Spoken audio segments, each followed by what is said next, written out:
师兄此时身上为何会有和南夷神灵骨一样的像？金元盟的领事手册记得很清楚，单孤刀被剑左胸贯入而死，三王中只有阎王寻命持剑，他当时犯错，我罚他自负右手1个月，就算动手，也应该是左手，绝无可能右手剑杀你师兄。难道师兄的死真的不是金元盟所为？玉门主，怎么了？二门主在阳沙谷被金元盟3王围攻，危在旦夕，门主快去救二门主！起来！我们跟随二门主出去办事，突遭金元盟3王带人袭击，我们寡不敌众。二门主立刻派人回去报信，我等随二门主浴血奋战。最后二门主为了保护手下的，独自引走了3王。等我们赶来时，二门主已经死了，身上的剑法当时出自阎王寻命。早知如此，便不该与他们结什么盟。金元盟欺人太甚，难道还要这么忍下去吗？血债血偿，血债血偿！若是狄飞升所言非虚，那当年的事不仅仅牵扯到师兄的死，还牵扯到四国门58位兄弟的命。不行，我必须要查下去。我绝不会让师兄还有58位兄弟死得不明不白。李莲花，谢谢你的美食，很好吃。不过我爷爷昨日来信，说让我回去了。你放心，你交给我的事情，我一定帮你查清。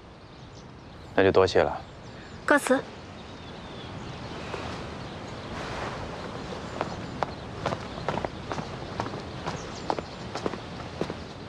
哎，走了，不送啊！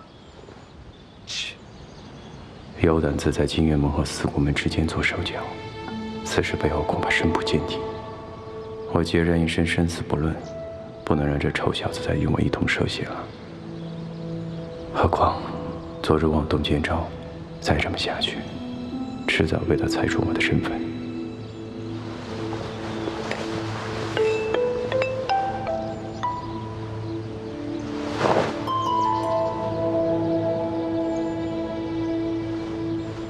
李莲花，我昨晚跟你说的事，你考虑怎么样了？我去哪都没问题。跟你说话呢，你想什么呢？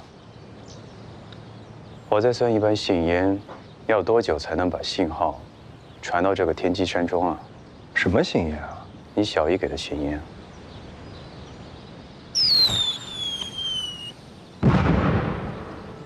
李莲花，一个玩笑开3次就算了，你是当真觉得我不会生气吗？我一个人自在惯了，不喜欢与人相交过甚。这莲花楼也不大，只能容下我一个人，多一个人，那就是麻烦。而且我早就跟你说过了，我这个人对长安一点兴趣都没有。要不是看在单孤刀的面子上，我欠他一个人情，我也不可能会帮你。如今你的罡气已解，咱们只能各走各的路了。你对长安不感兴趣，那你还让苏小红帮你查了个什么兵片？不对，你是不是觉得当中有危险，不想让我参与进去？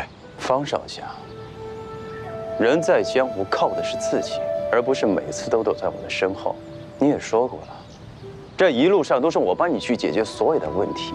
若你不想做个无用的富家公子，你得先学会独立行走。好啊你，竟然一直这么看我。道不同不相为谋，我们不是一路人。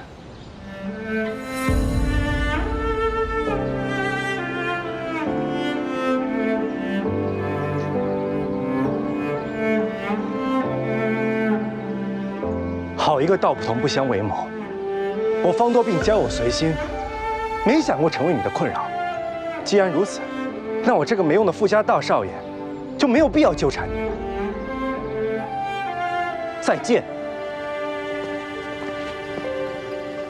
我再理你就是狗！